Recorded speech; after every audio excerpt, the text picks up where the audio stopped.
Hey, what's going on, guys? Welcome to episode 15 of Fighting Illini Live. I'm sorry I missed y'all last week. Some travel things got mixed up, so I was driving at showtime, so weren't able to have a show last week. That just means we'll have even more to talk about tonight on episode 15. Happy 28-year anniversary of the MJ flu game for everyone else in the Chicago area, such as myself. Some things to talk about tonight. We're in the summer now. We're certainly hitting kind of the slow season for college football news. It's kind of now that spring camp is pretty much over. It's going to be pretty slow until we hit, the actual season right at the end of the summer, right end of August. So a couple things to talk about tonight. We're going to be talking about some scheduling updates. We finally have some word on some game times and some basketball deals as well for this upcoming season in the fall. We're going to be talking about the big recruiting weekend that Illinois had. They had a lot of recruits visit this weekend. We're going to be going a little more in depth on that. Then we're going to do our second opponent preview. We're going to do the week 2 matchup, which is at Duke. This will certainly be one of the more pivotal games of the year. So certainly an opponent preview you do not want to miss. And then if there is time, we'll be talking about the major rule changes going on again with the NCAA. Feels like every week there's something new. Only if there's time, though. I feel like there won't be, but always keep that just in case. But first, of course, before we get into it tonight, here is a word from our CEO, Mark Rogers. You can make a difference here at the Voice of College Football. Use the Amazon link. Financially contribute to the Voice of College Football without spending a penny. Same shopping experience. It's easy. Go to any video on any channel. Go to the description section and grab the link right next to the capital letters that say Amazon. Use that link and Amazon will instantaneously convert to your account, settings, history, everything intact, just like whatever link you use right now. No difference. Pay no attention to the product that you see right there. Just go search what you want. Don't forget the Amazon link. Thank you for your support. Sincerely, the Voice of College Football. All right, so let's get into it tonight. First with some scheduling updates. This is going to be a both football and basketball segment here. So stay tuned if you're only a basketball fan. But first, the non-conference game times have been announced for Illinois football. So week 1 on August 29th versus Western Illinois. That game will be at 6:30 p.m. Central Time. These are all going to be in Central Time. Then the week 2 matchup on September 6th at Duke that we're going to be talking about later in the show tonight will be at 11 a.m. Central Time. And then the following week on the 13th, home against Western Michigan, that will be a 6 p.m. Central Time game. Those are the only game times we have announced so far. I'm not super surprised by either. They moved that Western game to a Friday before they officially announced the game time, so makes sense that that would be a night game. There's never really a Friday day game. The Duke game also makes sense. That's a noon Eastern kickoff time there, so that also makes sense. I'm a little intrigued by the Western Michigan 6 p.m. Time. I'm surprised that that's a night game as well. I figured that would be another afternoon one. But I don't think that should affect the matchup too much. That should only add to the anticipation and excitement of the crowd there. And yeah, those are the only games announced so far. I'm looking more forward to the announcement of the Big Ten schedule. Obviously, I really want to see what that Indiana game and that Ohio State game end up being. I really hope that Indiana game's a night game. It would add to the atmosphere for Indiana. It would only add to Illinois' win, though, if they pick up that win at Indiana. So that's all I got. I will update you guys when the actual Big Ten schedule game times come out. Those are the non-con games. And then basketball, too. They've been a little busy. They've agreed to 2 non-conference deals. First of all, they agreed to a neutral site game this year on November 28th at Madison Square Garden against UConn. So this will be their 4th year in a row playing at Madison Square Garden. If you recall, the last time they played at MSG last year, it was in February. It was really bad. They lost to Duke 110-67. That was a 43-point loss. That's not great. And then last time they played UConn was also not so good. 77-52. That was the 25-point loss in the Elite Eight, where that game really got away from them in the second half. So obviously, none of those. Last game against UConn, bad. Last game at Madison Square Garden, bad. And now we're combining the two. So I'm worried. I feel like that's definitely a recipe for disaster, but still going to be a big game. Could be the most important non-conference game on Illinois' schedule this year. I mean, we'd have to see where the rest of it falls. But that's the UConn deal there. That's November 28th of this year. That is for this season. They also agreed to a home and home with a Big 12 opponent in Texas Tech, another opponent who's had really good run over the last few years. So they're hosting them in Champaign this year first on November 11th, and then unannounced, obviously, but for the 26-27 season, they will be headed to Lubbock sometime to that season to play at Texas Tech the following year. So I like scheduling those tough games. I think there's two tough non-conference games on the schedule for this year already. Obviously, I really like that, right? I really like to see tough non-conference games. That's why I'm so high on this Duke football game that I'm going to be talking about later tonight. I like a shot at UConn. I like a shot at Texas Tech. Both programs have been very successful in the past 5 to 10 years. And I hope those go well.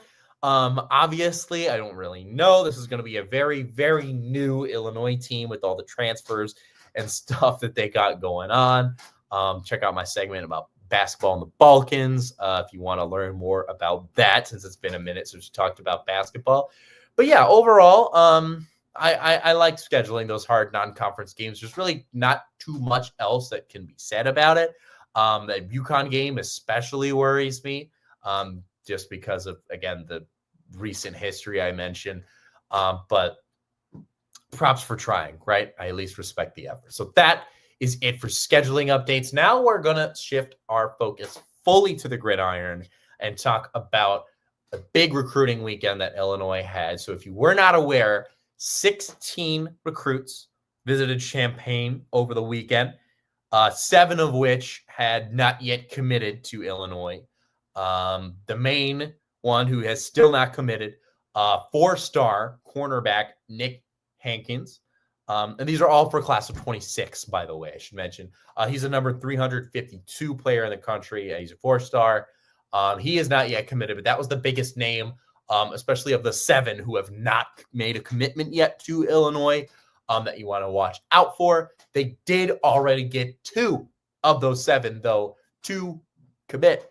Starting on Monday, Will Valla, a 3-star tight end from Downers Grove, Illinois, has committed to Illinois. He is 6'3", 225. He's the number 70 tight end in the class of 26 and number 38 player in the state of Illinois overall. That is according to 24/7 Sports.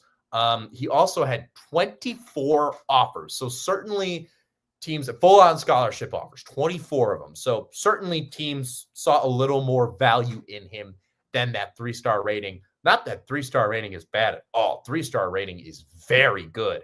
And then to think that teams valued him even more so than that rating.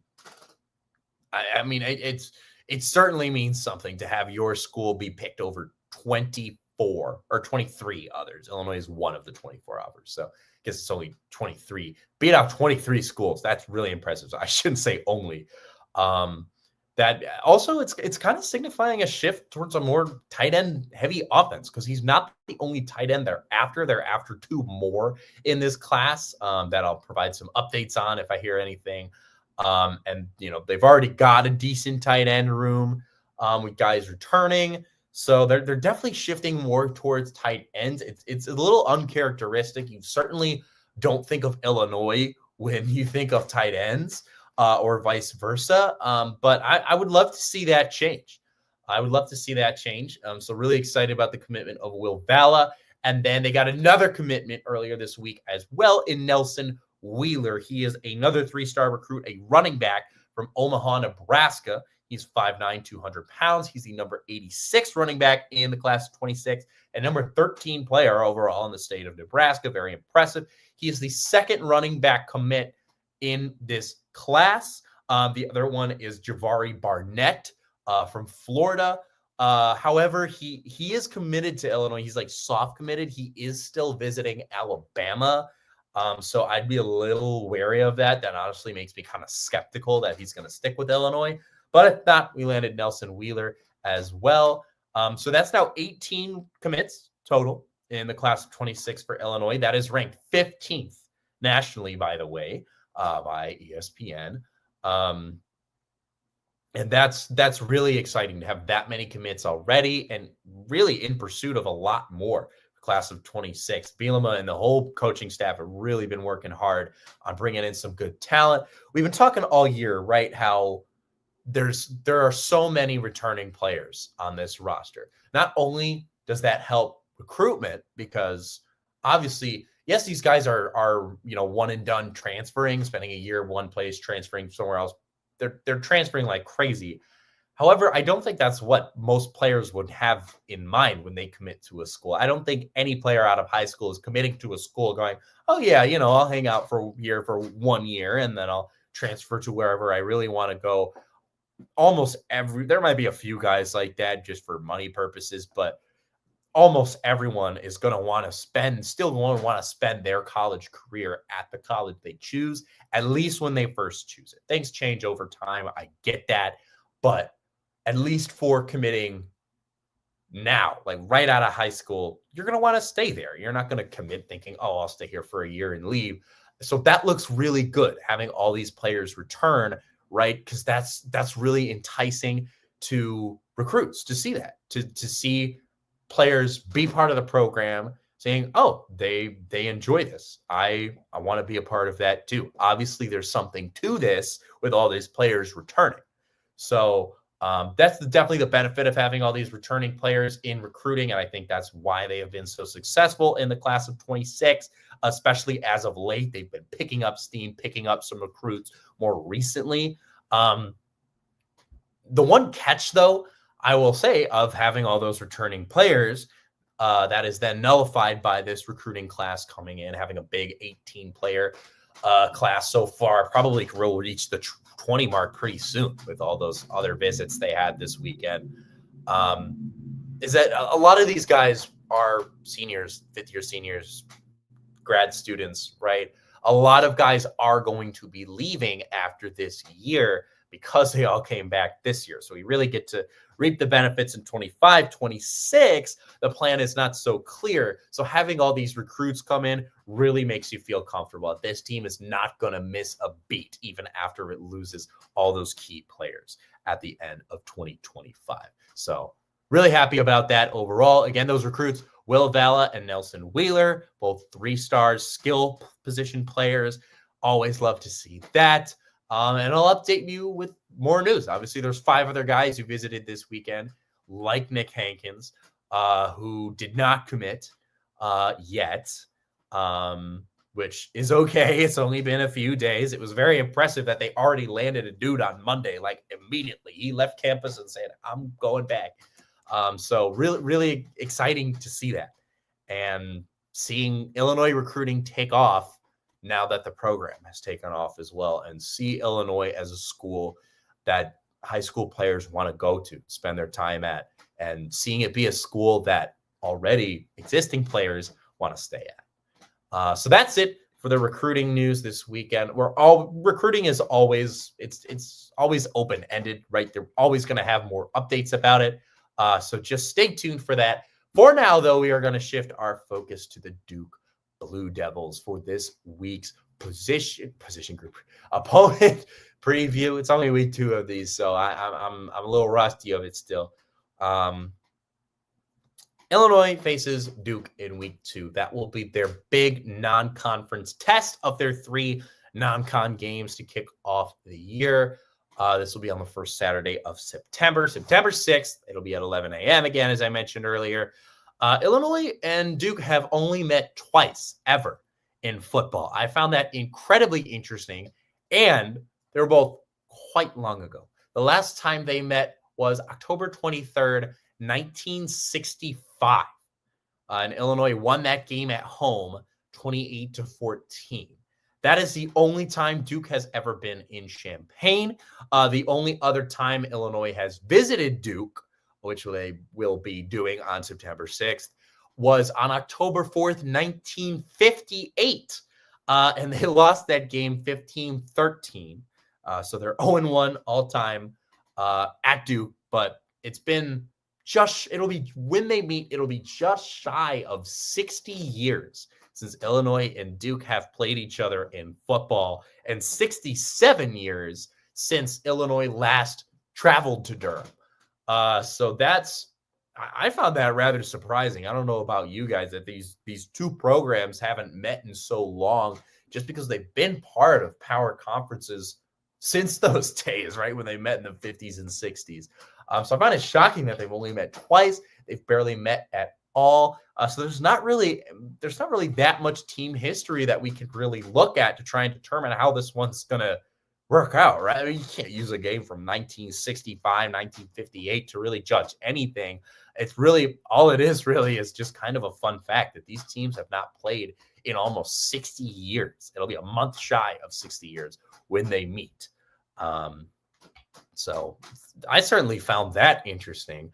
So let's take a look at Duke's recent history then, since to find them playing against Illinois, we had to go way back. So in 2024, they had a really good season. They went 9-4, 5-3 in the ACC. I know the ACC was not that strong, but again, by Duke football standards, Duke is not really thought of as a football school. I don't really think I needed to tell anyone listening to this that fact. But so 9-4 for Duke, really good. It was only the fourth 9 or more win season in program history.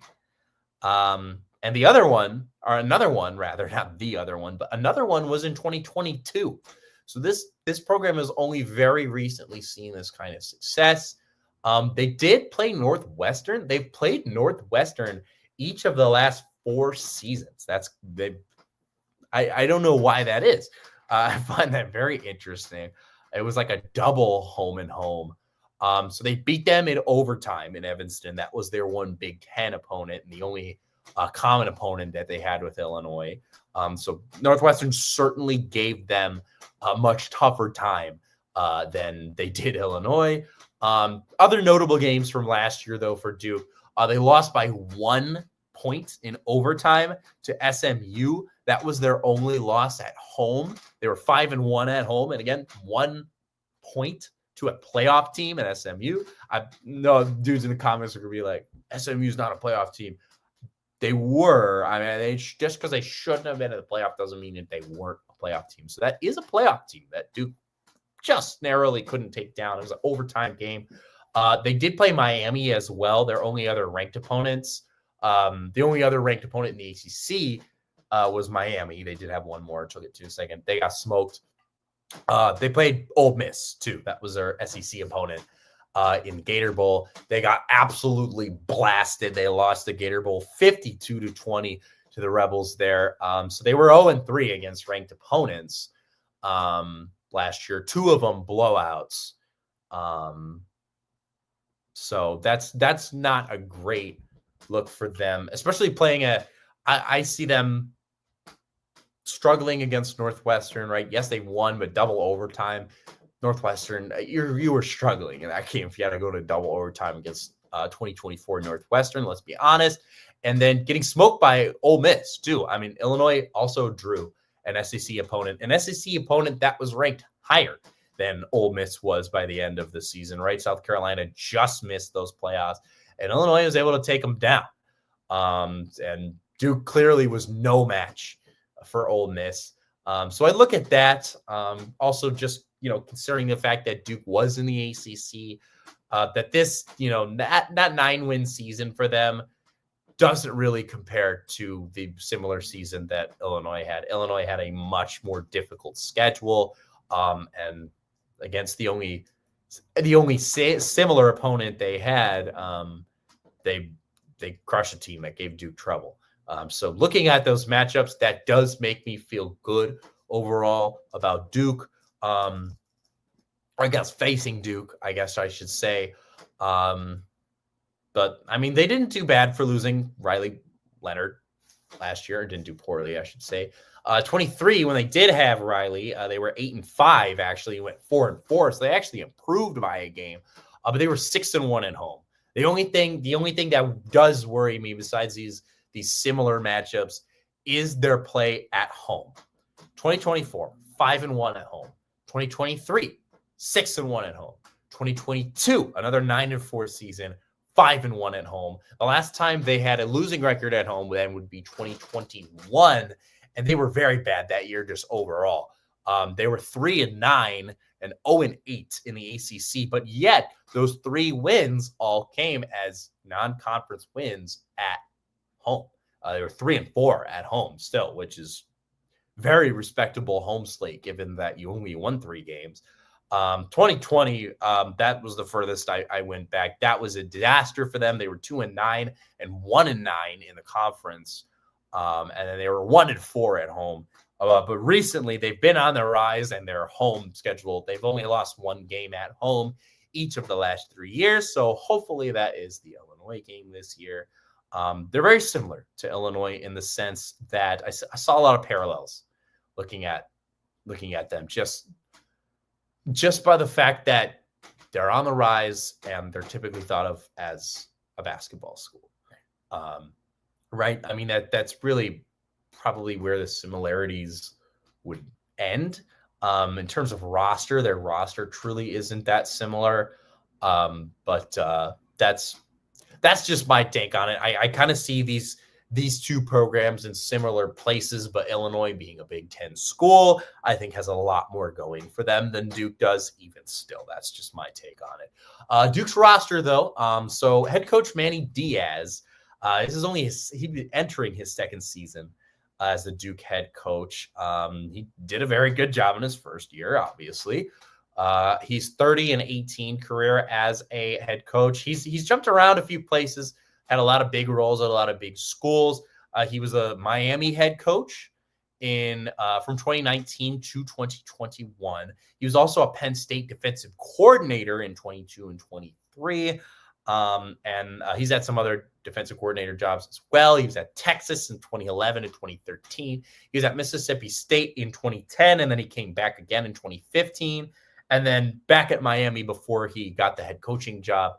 He was a defensive coordinator there as well in 2016 through 2018. So he's a very defensive-minded coach since he's had these defensive coordinator jobs. And he has the Duke team last year, their biggest strength were their defense. It was their front 7 and their secondary, both very solid overall. I mean, there really wasn't a weak spot on that defense. They were 2nd in tackles for loss per game with 8.9. They were 2nd in fumble recoveries with 14. They were 4th in sacks with 3.3 per game. And they were 7th in turnovers forced in 27. That's a really good mark. And every defense that Diaz has coached since 2016, when he took that Miami defensive coordinator job, he has been a defensive coordinator or head coach every year since 2016. His defenses have been top 10 in tackles for loss every single one of those years. He's done that at different programs. So this is a really good defense. It's certainly going to test Illinois' offense early in the season. And I really like that they're getting a tough road test ahead of the Indiana game. Before we go, we still got a few minutes here. I'm going to talk about some key players you're going to want to know as well on Duke. This is according to Ball Durham. I really like that name on Fansided. This is a Duke blog that I did some research on. So the number 1 returning player, these are their top 5 returning players that they determined. I'm going to trust them because I still don't know that much about Duke. I only have the research I've pulled this week. Cornerback Chandler Rivers. He's a senior. He was ranked the 7th best returning DB in all of college football by ESPN. 54 tackles, 8 pass deflections, 3 interceptions, 2 forced fumbles, and 24. Very good. He could have been a day 2 draft pick, but he turned that down to return and try to get himself up to first-round value. Safety Terry Moore then was ranked number 2. He is a senior. He's the highest rated returning safety in the entire country, according to Pro Football Focus. That's why I kind of thought it was weird that they had him ranked number 2. He had 4 interceptions that led the team. He was 4th in tackles, 271. He's ridiculously good in that secondary along with Rivers. Then you got a wide receiver. This will be an interesting guy to watch. And certainly reveals what I see as a bit of a weakness in this Duke roster. This is wide receiver Keyshawn Brown. He's a sophomore. He was their wide receiver 3 last year, but their wide receivers, our top 2 were taken in the NFL draft, just like Illinois were. That was weird to say, Illinois. I think that's correct. Yeah, they're correct. That is correct. I said Illinois. Anyway, that sounded wrong when it came out of my mouth. I'm sorry. The Illini, let's say that. The Illini receivers also gone to the NFL draft. So he had 41 receptions for 445 yards. And he had 2 touchdowns as well. That's their number 1 guy. That's not worrying me too much, right? Because Illinois was able to fill that gap with transfers like Hudson Clement, Justin Bowick, proven transfers as well. Shouldn't be too worried about. There are some transfers coming in for them. They have a wide receiver, Andrew Anthony from Oklahoma. He used to be at Michigan. I don't know if you guys would recognize that name because he didn't do a whole lot at Michigan. I certainly didn't even know who that was. His first career reception while he was at Michigan, though, was 93 yards for a touchdown. That's the only really cool stat I found on him. He'll definitely get some playing time as well, since, again, Duke's wide receiver room was gutted, but I think Illinois did a much better job of filling theirs. I mean, we will only have to wait and see when the season comes around, but that's what I'm thinking there. Number 4, then, is a running back, Jaquez Moore. He's a senior. He missed most of last year. He had an injury in week 2. It didn't come back. His rushing inconsistency was another big issue for Duke, right? Their offense certainly held them back last year, and Illinois' defense, that returning defense, is certainly not going to do them any favors in week 2. But his return will certainly help them with that. And then last is linebacker Trey Freeman. He's a senior. He helped lead that really good front 7 as well. They were, again, 2nd in the nation in tackles for loss. They had 116 total last year as a unit, and they were 4th in sacks with 43, and he's the leader of that unit. He's 5th on the team with 67 tackles as well. Another important player to know that wasn't on that list is their quarterback. Darian Mensah is transferring from Tulane, who, ironically, Duke will play against. They will be at Tulane week 3 right after this Illinois game. Because Duke lost their starter again in 2024. So Mensah is their new starting quarterback. Tulane last year, 2,723 yards, 22 touchdowns, 6 interceptions. That was on 189 of 287 passing. He also ran a bit. He had 132 yards and a touchdown on 60 rushes. He's only a sophomore. He was ESPN's number 3 ranked player overall in the transfer portal, which is pretty insane. That Duke landed a quarterback of that caliber. That's very surprising. He's also unofficially one of the highest paid players in all of college football with NIL. He's making $8 million over the next 2 years at Duke, which is crazy. And then, so he's certainly dangerous. I mean, obviously very talented. However, that'll only be his 2nd week with the program. So compared to a seasoned vet like Altmaier, who's been with Illinois for years, I think they will still have the advantage at the quarterback position. Certainly interested in seeing Mensah play, though, with Duke. Kind of out of time here. So, yeah, overall, my take on Duke, they're a good team, right? And this is going to be a good win for Illinois should they get it. I really like a road test not too long before the Indiana game. I really like that in the non-conference. Kind of have like a warm-up game with Western Illinois. Then you got the big one against Duke, and then you have another not quite as relaxed, but still an easier game at home against Western Michigan, who we'll be talking about next week.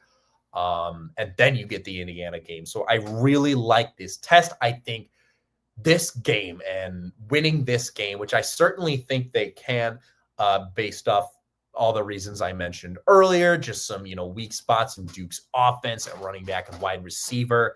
That's not going to do them any favors. Inexperienced quarterback who doesn't know the system compared to Illinois. And then, there's just the recent matchups they had last year too. Just wasn't crazy impressed with them and their resume that they built last year, even though they were 9-4. I certainly don't think it compares to Illinois or any other competitive Big Ten team's resume. So I think this is a win as well. I think this is a 2-0 start for Illinois, and I think this is the perfect test that they need 2 weeks ahead of the Indiana game. But let me know what you guys think about this Duke matchup. It is certainly one of the pivotal matchups of the year. Let me know what you guys think. That's just my take on it. Thank you very much for joining me tonight. Again, sorry I missed last week. Next week, we'll be back at it with episode 16, same time as usual. We'll be doing an opponent preview of Western Michigan, the final non-conference, and then we're going to start talking about Big Ten teams. So thank you for joining me tonight, guys. ILL.